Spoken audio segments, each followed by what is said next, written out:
Coming to you live and direct from a location that you shouldn't have the destination. It is the SBR full card breakdown for UFC 266. Alexander Volkanovski versus Brian Ortega. Yes, I know it is not Lee Martin hosting the show today. Sadly, it is just me, Matt Ryan, helming the ship. But I want to shout out to our people joining me today. As always, the man, the myth, the betting legend, Dave Manyun. And joining us all the way from Chi-Town, the man, Conor McGregor, intended that pitch to go to last night, Jack Zampillo. Jack, how you doing? I'm good. I know I'm not as pretty as Lee, but I'm happy to be here, and I'm ready to talk some fights. Yeah, it's a high bar we set around here for attractiveness. It's Lee, then Dave, then me, then you. It's the hair. I'm last. It's just because of the hair thing. It's a union rule, long story. It involves the government. Less said about that, the better. But, folks, if you want to play along at home, head on over to sbrpicks.com/UFC. That is what we will be referencing all show long. And be sure to follow us across social media at SBR Sports Picks. I'm Matt Ryan, and here we go. Guys, let's talk about what we saw last weekend. And we saw, Anthony Smith pulling off the submission against Ryan Spann. Dave, I'm going to start with you. How was your Saturday night? It's the same old story, bud. And you know what? People tell me I'm too humble. And, I think I'm just going to throw that out the window because I killed it again. 10-3 on picks. Obviously, we had the one draw. And then my key plays, they went 4-0, which are now 101-24 on key plays, which I don't really know anybody with a record like that. So it was another good night. Both parlays for me cashed, perfect parlay and punching parlay. And overall, I mean, the event, it was a good event, especially in terms of our predictions. I think they were pretty spot on. I think outside of, I think it was Nathan Maness and Tony Gravely. That was really the only main card fight that I failed to hit on the nail. So, yeah, it was a good one, but nothing compared to this week's card. Jack, how about you? How'd you feel about what happened last week as we head into an insane card this Saturday night? You are correct in saying that UFC 266 is insane. I'm pumped up for it. But in terms of last weekend, on the betting front, I cashed a nice 4-fight parlay. But in terms of Anthony Smith and the main event, he did everything that I expected him to. I thought Ryan Spann came in biting off a little more than he could chew, and Anthony Smith dominated him from the get-go, knocked him down twice, submitted him on the ground, and he has established himself back inside the top 5 and inside this short title picture, this small title picture we have at 205 pounds right now. Yeah, it is going to be an interesting road for the rest of the year for the 205-pound division. Anthony Smith getting another title shot seems like something with another win he'll be able to pull off, but best settled for 2022 in my opinion. But let's head into the main card of a stacked and jacked UFC 266. We're going to start things off in the women's flyweight division. It's Jessica Andrade going up against Cynthia Calvillo in our opening fight. Cynthia Calvillo, a plus 215, while Jessica Andrade is a minus 255. Jack, I'm going to start with you first and foremost. How do you think, coming off another loss, losing 3 of her last 4, do you think Jessica Andrade, do you think that line is fair for someone like her? I take the loss to Valentina Shevchenko with a grain of salt. I think the talent gap between her and Andrade is just so significant.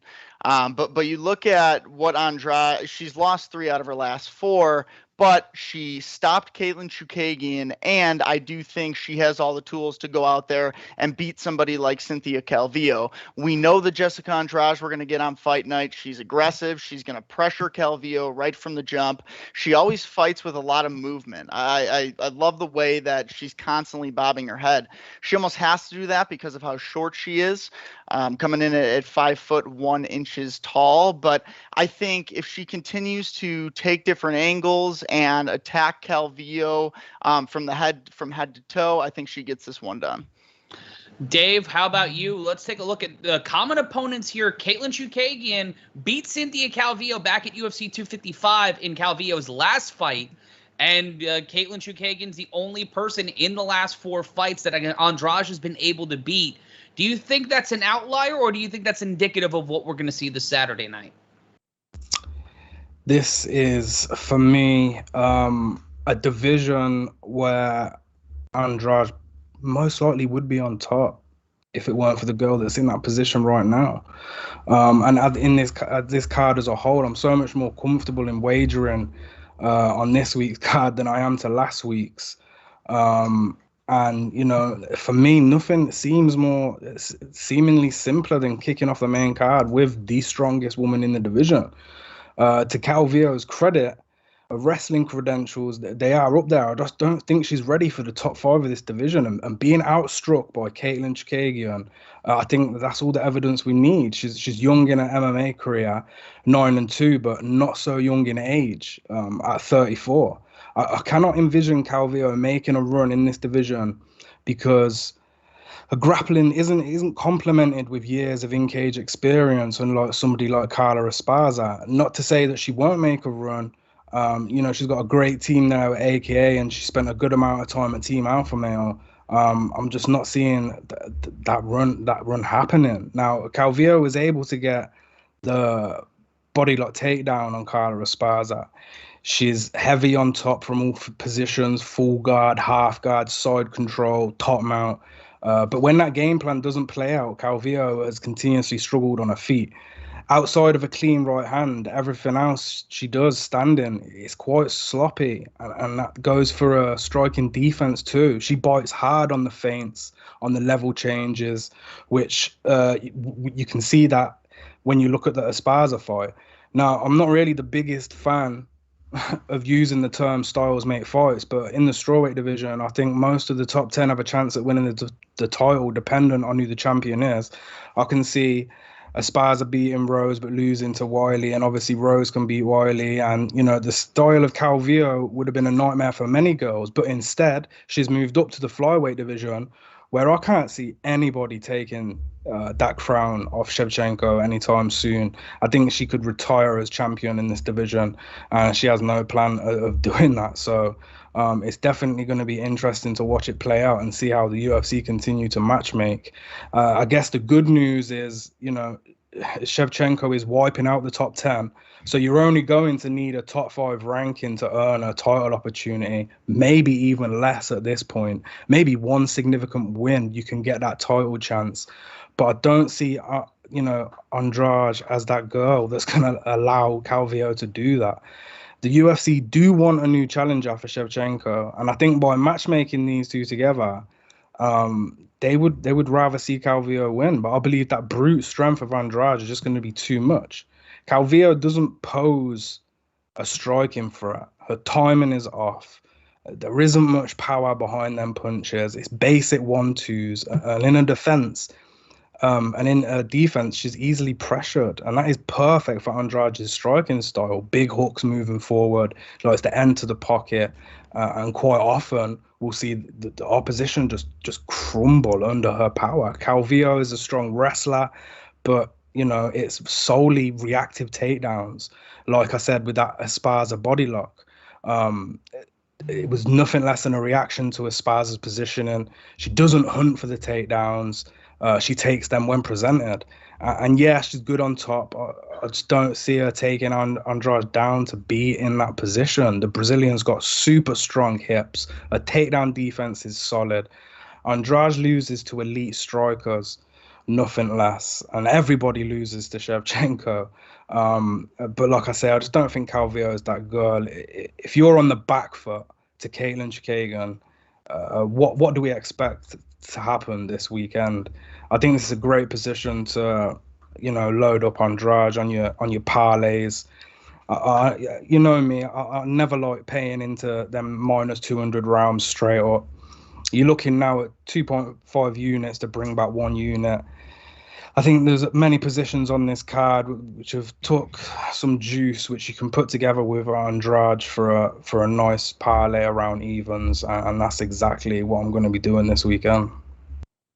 Well, if you want to take it once again, the number is plus 215 for Calvillo, Andrade minus 255. If you're looking to parlay the over-under, it's over 2.5 at minus 150 for Calvillo, Andrade under 2.5 at plus 120. And a fun fact, Calvillo has yet to be knocked out, but, you know, Andrade has 8 knockouts to her name, so she's going to be looking to bring the leather and bring the striking on Saturday night. And be sure to leave your predictions in the comments. We got Gabriel Katz saying Andrade should take it. We all agree on that one, and we all agree that we're going to move on to our next fight here at UFC 267.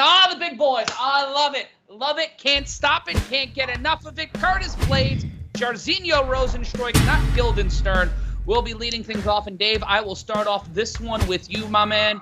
Who do you have coming out of here? Curtis Blaydes needing some bounce back. Same thing with Rozenstruik. Who from this fight is going to be moving and making some headway in a very, very crowded heavyweight division? Yeah, the big boys. You must be loving it recently, Matt, because it's like the heavyweights have now, they've taken a position where you will find a heavyweight fight on the majority of these cards, on the main card anyway. And this fight, it is a good fight.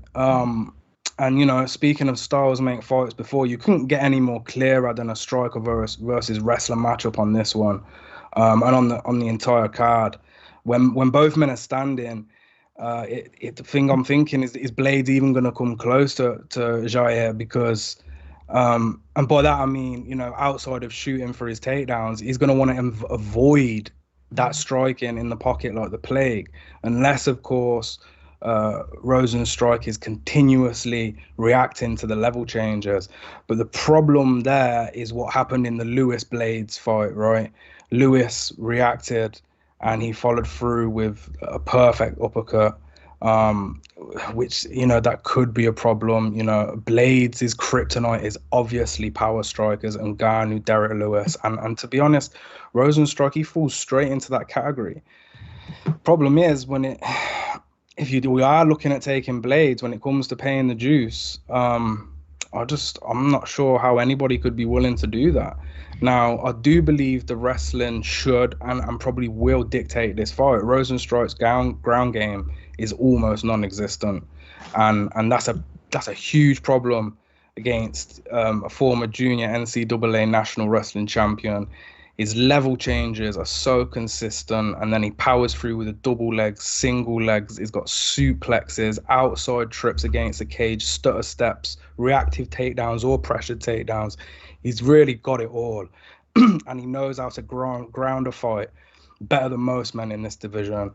We've got two situations, in my opinion. I think it's Blaydes will get dropped on his entry, or he'll perfectly land the takedown and most likely finish Rozenstruik via TKO.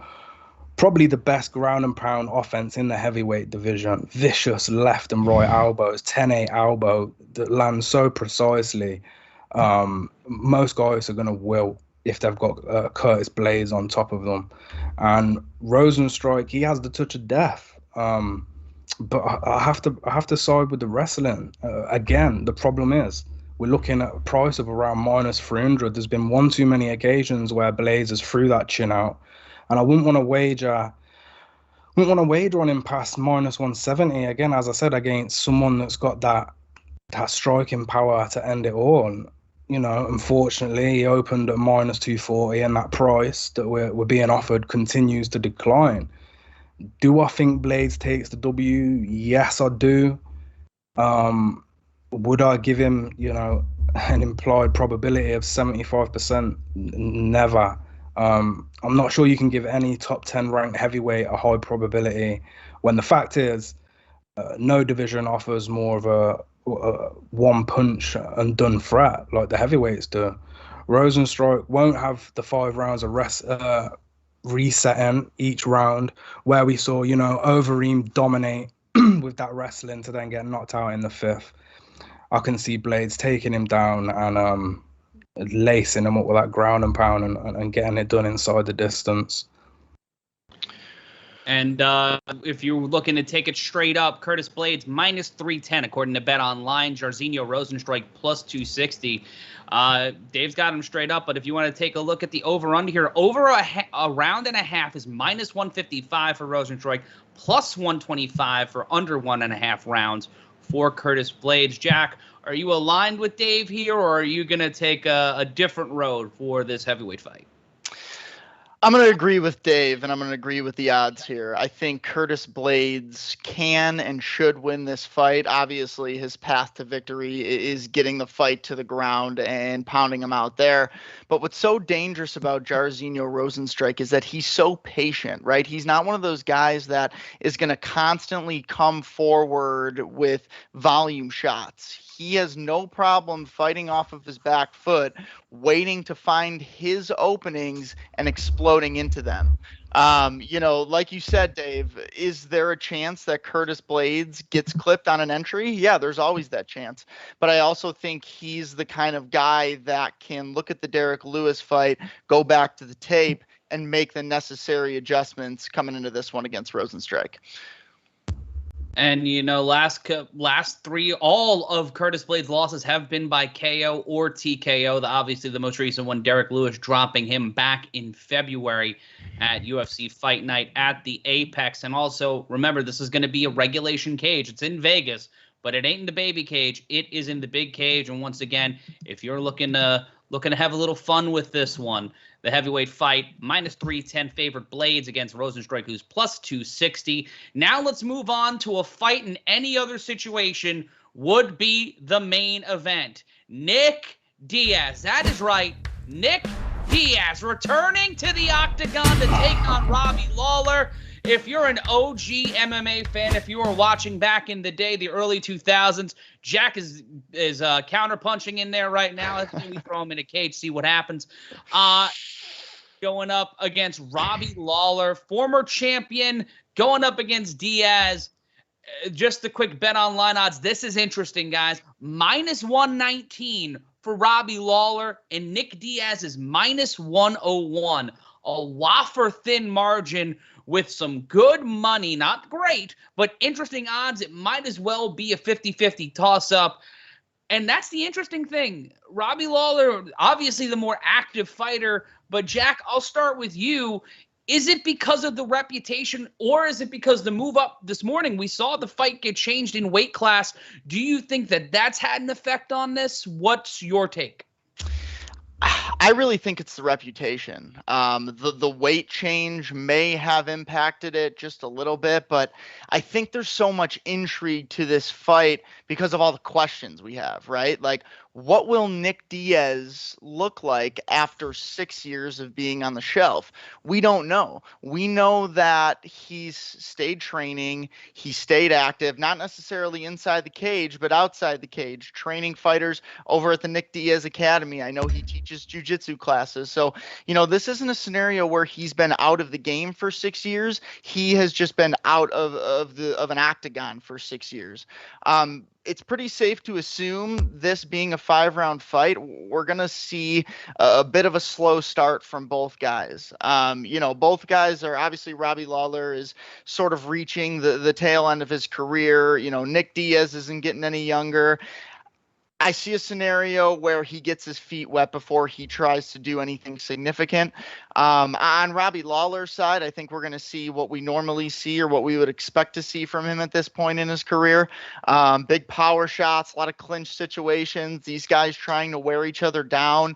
It's so hard to predict this fight, though, because you don't know how Nick is going to look, and how is Robbie going to look? How will Robbie respond to how Nick looks? There are so many unanswered questions coming into this one, but let me just tell you two things.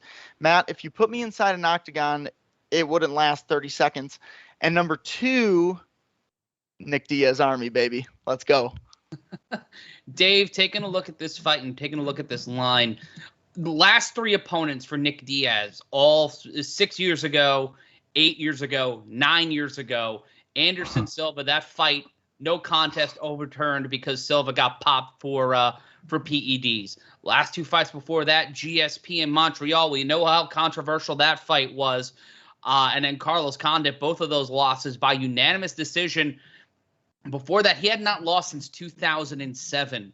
Do you think this 6-year layoff is nothing for Nick Diaz? Do you think that he is in game shape, or do you see that move up to 185 being a huge, huge concern? The thing is, this sport is continuously evolving, and Robbie Lawler has been here throughout the whole time, and Diaz hasn't, and that is one thing that concerns me. But I'll tell you something. For the sharp bettors that managed to get Diaz at plus 210 when this line opened back in July, I applaud you, because predictions aside and betting aside, we know that to become a long-term profitable gambler, it's about getting the best available value. And plus 210 on a fight, which is now a pick'em, and it's a pick'em for a good reason, because there's so many questions surrounding both men. To get a price that is that good, well done on getting that price. But this, I mean, I got my Nature Boy Ric Flair chalkline jacket on today because UFC 226 could have a lot of woo moments, especially in this main card, and this could be one of them. We could see Diaz come out and finish this fight again, or we could see Diaz come out and be trash. He could look really, really bad. Now, Miesha Tate, she defied the ring rust. Can Nick Diaz do the same? You know, has there ever been a rematch 17 years in the making in the history of combat sports? I don't think there has. It's truly an incredible weekend for old school UFC fans. And when this fight first took place, the first fight, I was still in school and I loved MMA, and I was still awake at 5 a.m. watching these fights. But like most people, you know, I thought that the new breed in Lawler was going to continue his KO streak at the time, and Nick Diaz came through and he ruined it. And at the time, everybody was doubting him. And between Nick Diaz and Evan Tanner, they got Lawler fired. Lawler was dropped at the time. I don't think anybody could have guessed that Lawler would get dropped in 2004 to come back 7 years later or 6 years later and then knock out Josh Koscheck in the first round. Because if people remember, Lawler got brought back as he was like a bait-in fighter. They were trying to, they didn't want him to win, and he came back and knocked out Koscheck to then go on and become a champion. And all of his fights leading up to becoming a champion, the UFC was not supporting him. They expected him to lose. The fights they matched him up against, they expected him to lose, and he didn't. He has such an underrated story in his career. But the problem is that, you know, them miles, they are clocking up. And I think that's a decision that we need to make on this fight. It's longevity versus ring rust. Are you taking a risk on Lawler's miles, the wars, the damage is taken, or are you going to take a risk on a fighter who hasn't been, you know, regularly active? He hasn't been active really since 2013. Forget the Anderson fight, because that was a comeback fight in itself and it had a 2-year layoff. Diaz hasn't been fighting since 2013. That's 8 years. In terms of betting, I think for me, Lawler is the no-brainer choice. We can't use fight tape comparisons from 2004. Lawler back then, he was nothing but aggression, young buck. But I can't take a chance on Diaz. I've no idea where he's at. He could come back, like I say, he could look better than ever with the same, you know, high output, great cardio, forward pressure, 1-2 counter rights. He loves hitting the right down low to the body and then the jab up high. Now the problem with Diaz, I think, was his lack of head movement, a flat-footed style. And, you know, an ignorance towards cutting the cage, along with his chin being in the air, hands down low at his side. That is a problem. And, you know, that might have worked 10 years ago. It's not going to wash in modern day MMA. Lawler is great when striking at distance or at mid-range. I believe Diaz is going to need to put heavy pressure on Lawler to find any success. And, you know, it's similar to how RDA just went to work and landed some 500 punch combo like it was Street Fighter in the last fight against Lawler. I think that the problem for Diaz is going to have to be Lawler's power and a legendary chin. You know, it's such a this layoff for Diaz. He's got so many tangibles. We have a million questions, and they're not gonna be answered until that cage door closes. We've got 2 great chins on both of them. Both of them have shown great cardio. They're the same age, but everything that I just said about Nick Diaz could be worse, or it could be the same. I can't envision him coming out and being a brand new fighter. And that's why I'm going to side with Robbie Lawler in this one. He's been active. His experience is now stemming over 3 generations of fighter. And, you know, if we get the Robbie Lawler that fought Ben Askren, and I know he lost, questionable, whatever. If we get the Robbie Lawler that came out against Askren, I think he could wipe Diaz out in the first 5 minutes and be done with it. But if we get a hesitant Robbie Lawler who's been failing to pull the trigger, that's been the problem with Robbie Lawler over his most recent fights. The Neil Magny fight, he didn't do bad. He went the distance with Colby Covington, you know, and his problem was pulling the trigger. He wasn't pulling the trigger. We just need to see a fire lit under Robbie Lawler's ass, and if it's gonna be any time, now is the time. UFC 266, the people's main event, the return of Diaz.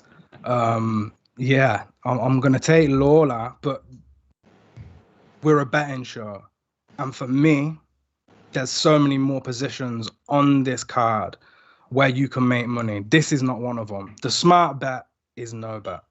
Yeah. But if you are adventurous, once again, Robbie Lawler at -119, Nick Diaz at -101. And if you're looking at the over-under, if you're looking for a parlay or something straight up, it's 2.5. Over 2.5 is -225. Under 2.5 at +185. And as we move right along here, that's the interesting thing in all of this.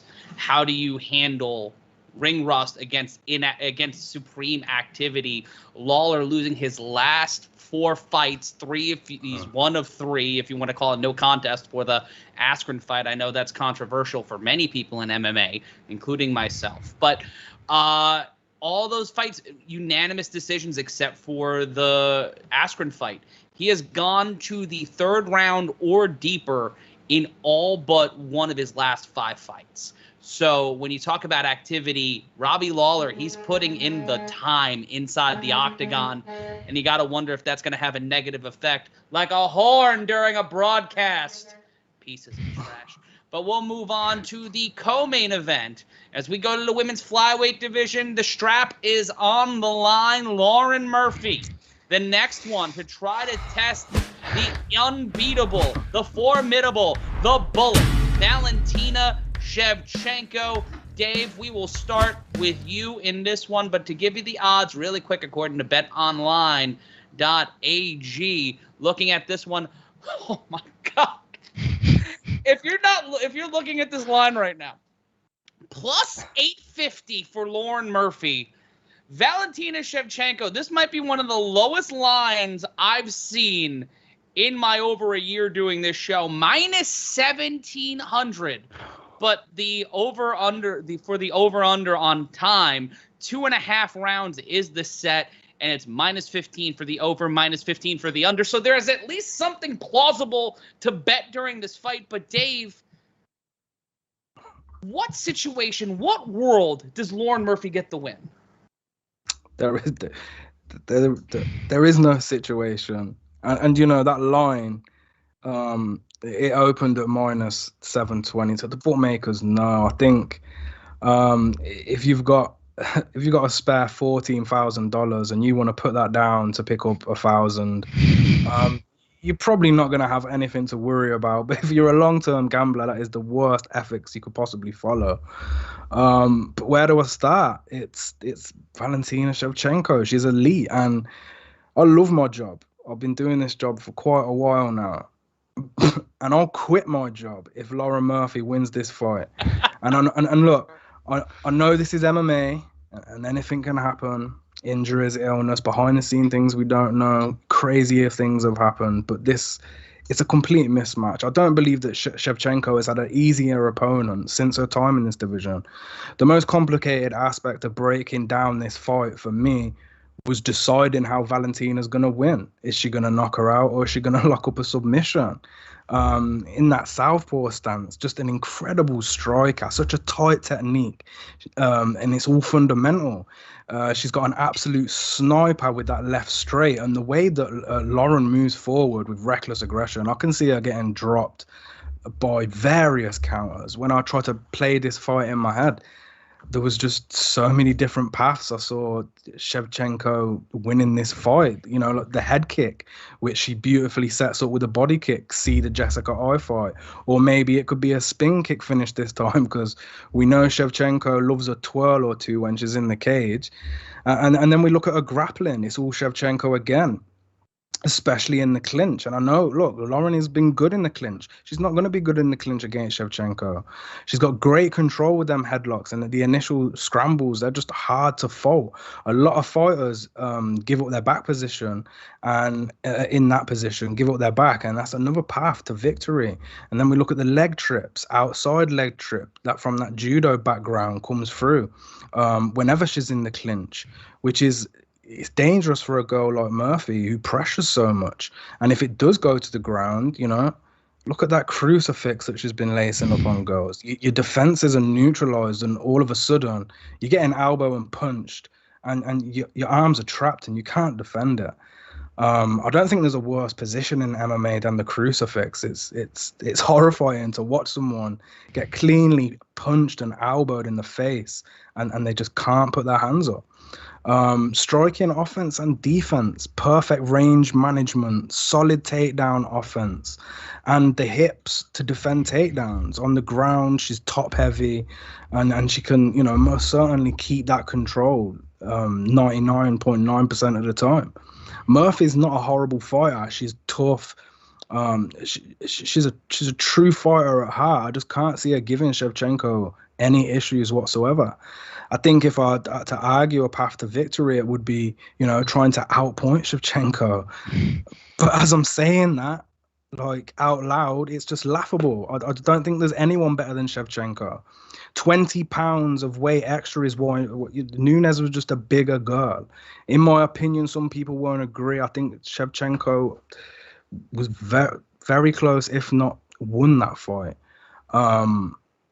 It was just that size difference for her and Nunes. I think she's the greatest women's martial artist on the planet. There's not much I can really say besides highlighting how good Shevchenko is. And when it comes to the odds, obviously we had a little giggle about how ridiculous they are, but I think she gets this done inside the distance, and minus 200. Although it's not really an ideal price to be betting, this is Shevchenko. Them straight plays from minus 1,000 all the way up to minus 1,500 at some books. They're ridiculous. And trying to predict whether she's going to get the knockout or the submission is also difficult.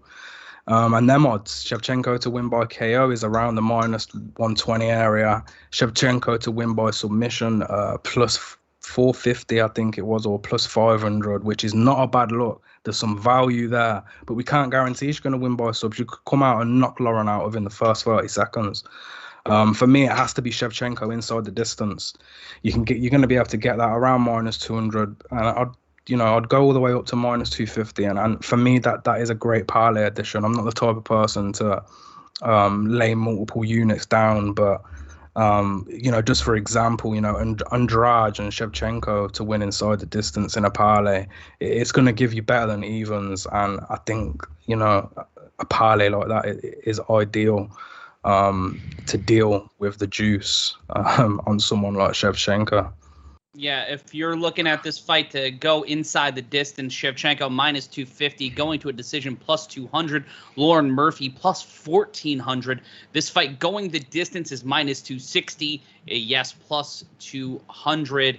Now, Jack, your thoughts on this fight, and is there any way that Lauren Murphy shocks the world, and will you do what Dave did, stake his reputation and his career in mixed martial arts, putting that on the line putting money from his kids, taking food off of his kid's table, would you be willing to go that far and stake your professional reputation on Lauren Murphy getting done and dusted on pay-per-view Saturday night? Matt, you're kind of putting me on the spot here, man. This is only my third time on the show, and you're asking me to put my job on the line here? Come on now. No, everybody that Valentina Shevchenko fights, they all say, I have what it takes. I've game planned. I'm prepared for everything that she has to offer. In reality, you don't. Nobody does. Like Dave said, she's the most... She's so elite in the sense that she can dominate you everywhere. I do not see a scenario where Lauren Murphy finds any sort of success in this fight, and that's no disrespect to Murphy. She deserves this shot. She's went on a nice run, but when it comes down to it, there are levels to this, and Valentina Shevchenko is just levels above where Lauren Murphy, I think, ever will be. Hats off to her for, marketing herself and having a lot of confidence in herself. I've been watching her on the embeds. There's a lot of really good vibes surrounding her camp.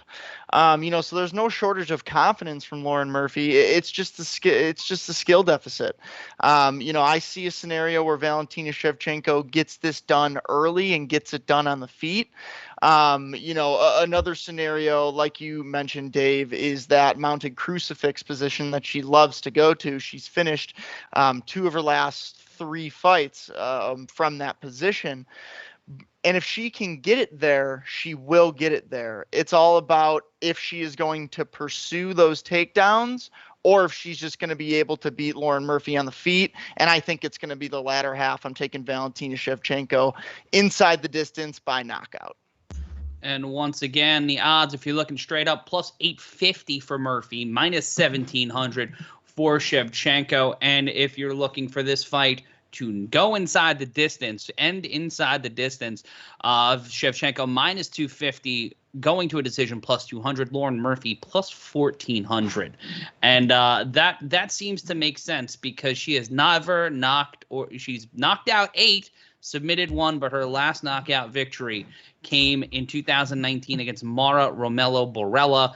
3 out of her last 4 fights have gone to the distance. The only one was against Lilia Shakarova back at UFC 254 in October of last year when she pulled off an RNC. So around the horn here, it looks like we're seeing this one end inside the distance. This will not see the full 5 rounds according to our panel, and take us as serious experts because we have the facial hair and demeanor of a mid-90s bullpen. Now moving on to the main event of the evening. The featherweight crown is up for grabs. Brian Ortega has made his way back to the main event after getting the win over Chen Song-jung. He goes up against Alexander Volkanovski. Volkanovski in his second defense of this crown, the featherweight title, coming off of 2 straight wins over Max Holloway. But that second fight was a split decision where we saw a more focused Max Holloway. But that was also 18 months ago in July of, over 14 months ago in July of 2020. Holloway, we've got Volkanovski back. Jack, I will start with you. We've seen a trend of decision wins against higher level opponents for the champion. His last 3 fights have all gone to decision. Do you see this trend continuing, or do you see something else happening, or even a new champion Saturday night? I'm dancing a little bit over here. I'm so excited for this main event. We finally get to see this one. It was supposed to happen back in March, everything that happened with the Ultimate Fighter, and now we're finally here. I've been pretty back and forth on this one ever since it was announced earlier in the year, and obviously Volkanovski got COVID. It was postponed. But you have this quote-unquote Brian Ortega 2.0 who dismantled the Korean Zombie, who showed vast improvements in his striking in that fight. I love where his head's at. I think he's in a really good place mentally and emotionally right now. But then I think about Alexander Volkanovski, who has won 19 in a row, has dismantled pretty much everyone in his way. and most importantly, solved what I believe is one of the toughest puzzles to solve in the UFC in Max Holloway, and he did it twice. He has a case for the most well-rounded fighter in the UFC. I mean, Volkanovski's ability to adapt and control the pace of a fight, it's just incredible to watch. But in terms of your question, Matt, will this one go the distance? I have a hard time putting a wager on that one. I think both guys they've proven to have finishing ability. Volkanovski packs a lot of power in those hands, and Ortega is very diverse in the sense he'll throw a lot of elbows, he'll throw some knees, he'll throw kicks, and obviously he has the jiu-jitsu credentials. He has a couple of jumping guillotine finishes, to his resume. But in the end, I'm leaning towards Alexander Volkanovski. I think he has the ability to adapt to any style that is presented to him. And Brian Ortega, I think you take Volkanovski out of the division. He's a close second to Max Holloway. But I think Brian Ortega is going to be 0 for 2 come Saturday night on UFC title shots. I'm going to take Alexander Volkanovski by decision. And if you want to do this by decision, it is -150 for +120 if it goes the distance. And if you want Alexander Volkanovski by unanimous decision or just by decision, that is plus 185. Plus 185 for Volkanovski by unanimous decision, plus 600 for split or majority decision. Dave, those numbers don't bode well for Brian Ortega and his jaw. The last time we saw him in a title fight, he had to have the doctor stop the fight. It derailed his career for almost 2 years, and being put in almost an automatic title shot with the win against Zombie. Where's your head at heading into Saturday with our main event? I love the main event, and you know what? I love both fighters' style. I mean, Jack hit the nail on the head in saying that Volkanovski is one of the most well-rounded, and I personally believe he's just a perfect champion. The matchmaking's incredible. I'm kind of glad that, Jean and Glover got moved from this card, because I'm not sure I'd have been able to handle 3 title fights with how stacked this card is from the prelims all the way up to the top. But I'm looking at these bookmakers' odds, and the disrespect. If the disrespect on Volkanovski weren't enough, it's just getting worse because the money is now coming in on Ortega, and we're getting an even better price on the champ from his -185 opener. Some books are down to -170. I have to question myself. Maybe I'm not reading this fight.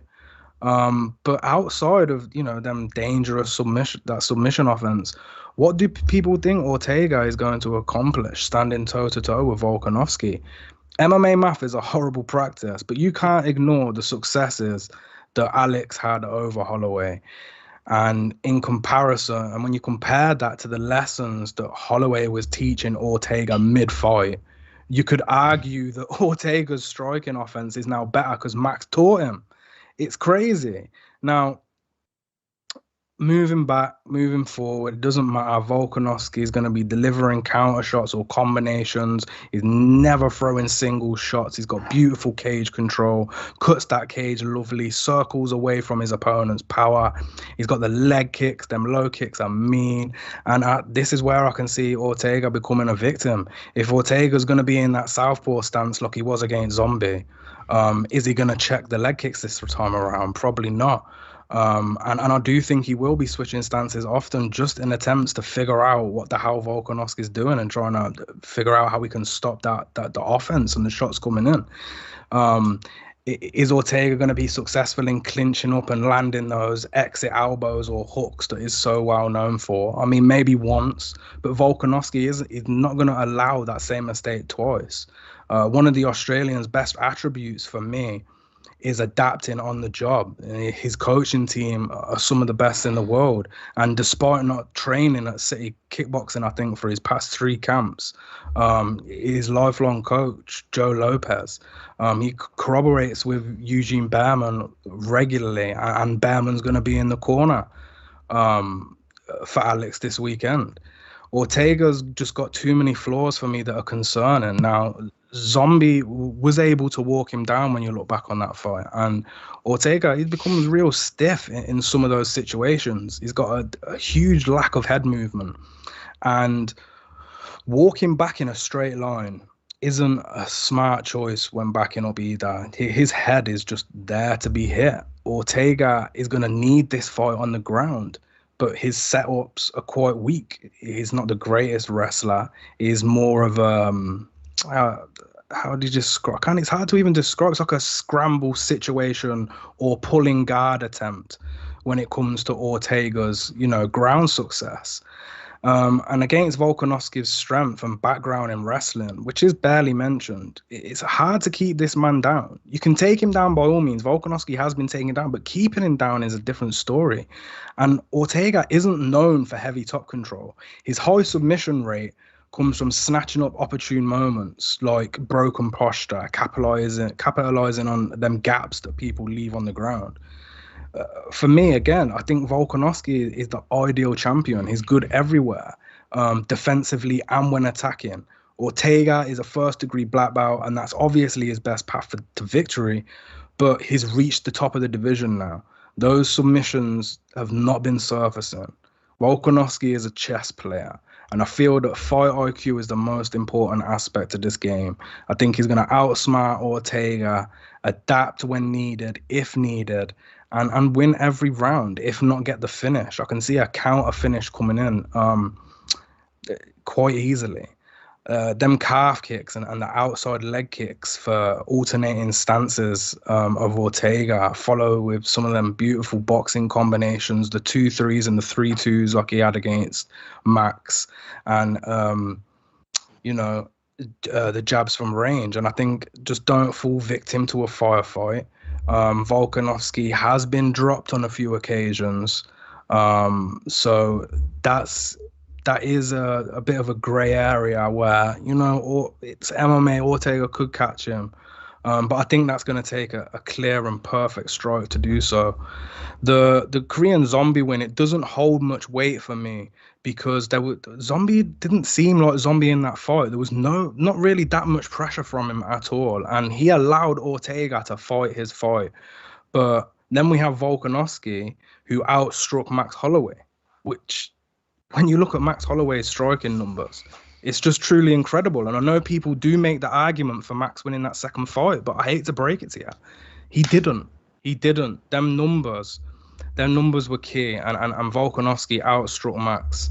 I think he's the most underrated champion in the UFC, and the respect that he's been lacking, he should be able to earn this weekend. And hopefully he gets it done inside the distance to prove his doubters wrong. But yeah, my pick is going to be Alexander Volkanovski, and I think this price is brilliant. You can play this straight up. If you're not the type of guy that likes to pay straight bets, it's also a viable parlay addition too. But for me, 1.75 units on Alexander Volkanovski is great value. Yeah, and once again, that straight up, it's minus 175 for Volkanovski, plus 150 for Ortega. If you're looking for the over-under here, over 4.5 rounds is minus 140. Under 4.5 rounds is plus 110. I like that plus money a lot for under. But before we move on here, I want to talk about Dave, you were talking about you don't understand why people are fading Volkanovski in this fight, bringing it up in the chat. A few people brought it up, and you mentioned it earlier. This fight was supposed to take place earlier this year, but due to COVID-19, the champion getting COVID-19, and we've seen that be a problem for fighters getting back into the octagon. We haven't seen a lot of issues from elite-level fighters with it, but that could play a huge factor into this fight. But the only way we're going to find out is to see what happens this Saturday night at the T-Mobile Arena. But we're not done yet, folks. You still got to deal with me for another few more minutes. Let's go to the prelim card. My goodness, this prelim card is full of bangers on top of bangers, starting from the early prelims all the way to the start of the main card. Dave, I'm going to start with you. What is your top prelim for this Saturday night? Absolutely incredible card. Just to add, actually, what we were saying, I know COVID has kept Volkanovski sidelined, but you have to think about it that since 2018, he's had 6 fights, and Brian Ortega since 2018 has had 3 fights. So, for the lack of fighting he's been doing since the COVID situation, I think he makes up for in the activity that is provided within the same amount of years as Ortega. But onto the prelims, standing out for me is Merab Dvalishvili. He's an animal. Fighting a guy in Moraes who's going to need a knockout to win this, in my opinion. Them relentless takedowns from Merab, great cardio, elite control. Moraes gasses quickly when grappled. I'd love to go into this fight in details, but, we don't have much time left. But, that gassing of Moraes, it's just not a good sign versus the Sambo and judo background of Merab. That's got him a 6-fight win streak against, Casey Kenny, Gustavo Lopez, John Dodson, and Cody Stamen. It's Moraes round 1 or bust for me. The KO is a potential. I'm not saying it's a not, but I feel like if that doesn't come in round 1, he's screwed. And the line is not great on Merab, but I do think that Moraes' best round is going to be round 1. So a potential live betting situation might be worth looking at when you look at that fight. You could pounce on Merab if Moraes does have a semi-decent first round. You might get a better line on it, but ultimately, I think it's all Merab. I could probably pick every fight on this preliminary card because I feel like I'm so zoned in to this card as a whole. But another standout for me I'm going to mention is Omar Morales, who I've been high on since he debuted on Dana White Contender Series. He's fighting Jonathan Pierce. The odds, I think the odds are as what they are. It's the opener. It's the first fight of the night. Some people are very hesitant about betting the first fight of the night, but Omar Morales, at -150 for me personally, I think that is some incredible value. I think Morales has got a significant advantage over his opponent, Jonathan Pierce. The speed and the power is going to leave Pierce in trouble when, a pressure inversion of Morales, is always effective. I just hope he can be the guy pressuring. He's got a beautiful push jab head kick, 1-2s that switch to that head kick. And, he's got power behind them strikes as well.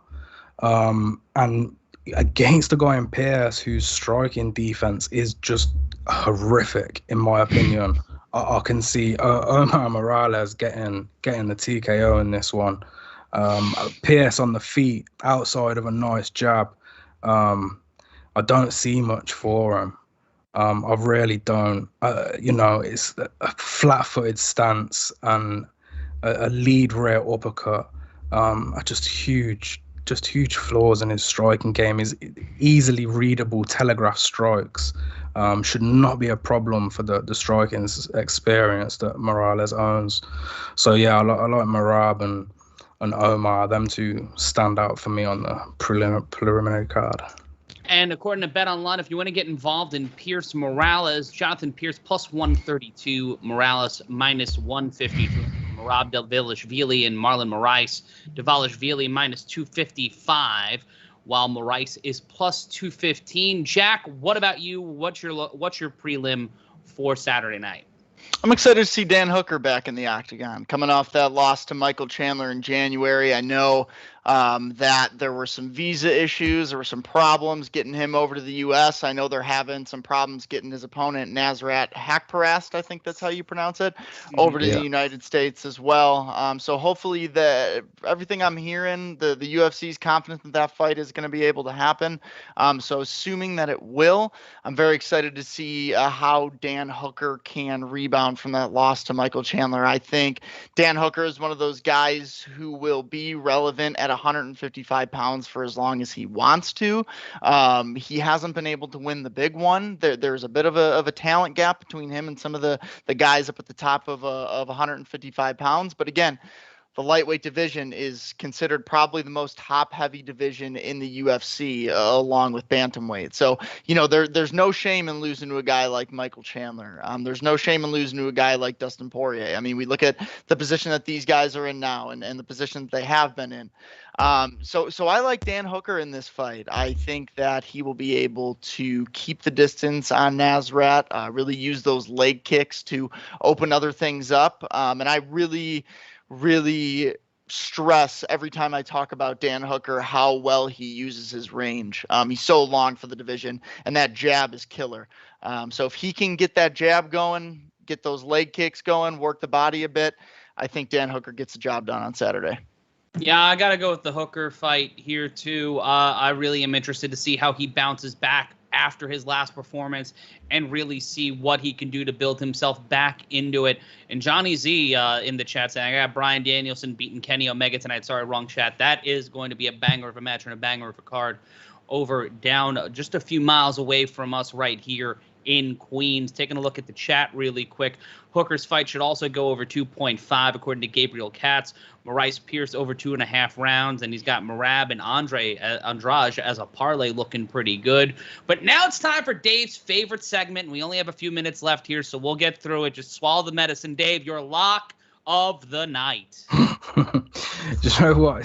For as much as I crap on this segment, I mean, I feel like in my heart, I feel like there's locks all over the place. I mean, I think I don't have one lock. I think Volkanovski is a lock. I think Jessica Andrade is a lock. Obviously, the most apparent lock of them all is Valentina Shevchenko. I also think her getting it done inside the distance is a lock, which you can get between -200 and -250. There's just locks up and down the card. Again, I also like the first fight of the night on the early prelims, Omar Morales. I also think he's a lock. So I don't have one, but gun to my head with a price that isn't too bad. I guess I'd go with Andrade. I don't see Calvillo giving her any problems at all. Actually, again, the same with Brian Ortega. I don't see him giving Volkanovski any problems whatsoever, apart from, there are moments in MMA that end up as highlight reels and, just one of them, I guess, I hate to say lucky, but, just one of them opportune moments, I'll say, that happen. I think it's all Volkanovski. I think it's all Andrade, Shevchenko. Yeah, super locks, in my opinion. And if you're betting the Diaz Lawler fight, just be very hesitant with your money. Don't go too crazy. You're getting close to evens. You can double your money, or you can walk away with a single unit loss and hopefully still be happy for them putting on an absolute war. Jack, how about you?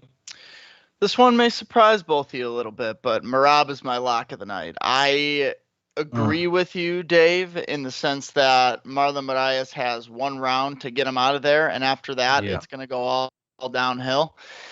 And I don't see Marlon getting Merab out of there. Merab's an animal. He's a menace. He's constantly going to be in Moraes' face, chasing the takedowns, getting him up against the cage. And, Marlon has proven in the past to become very tired, to decrease in volume and ability as the fight goes on. So I see a scenario where Merab gets the legs, gets him down, wears him out, and grinds out a decision. Agreed. Yeah. And once again, folks, if you want to get the best odds, you know what you got to do? If you're watching this right now live, you click the pinned post. You go to sportsbookreview.com/UFC. That is sportsbookreview.com. And you go to sbrpicks.com/UFC. That's sbrpicks.com/UFC. Not only for your favorite picks or, some great news, but you can also get Dave's breakdown, figure out what's inside his head before UFC 266, and also our dear, beloved Lee Martin. She also has her best bets, and that will be coming a little later this week. Go to sbrpicks.com/UFC. We've got to wrap things up here, but before we go, it is time for plugs. You can follow Dave on Twitter at @dmanion_ every week before the fight. He does it, not only his punch and parlay, but his best bets, the things that will make you money. So if you like free money, follow Dave on Twitter, DManyun_. That's DMANYUN_.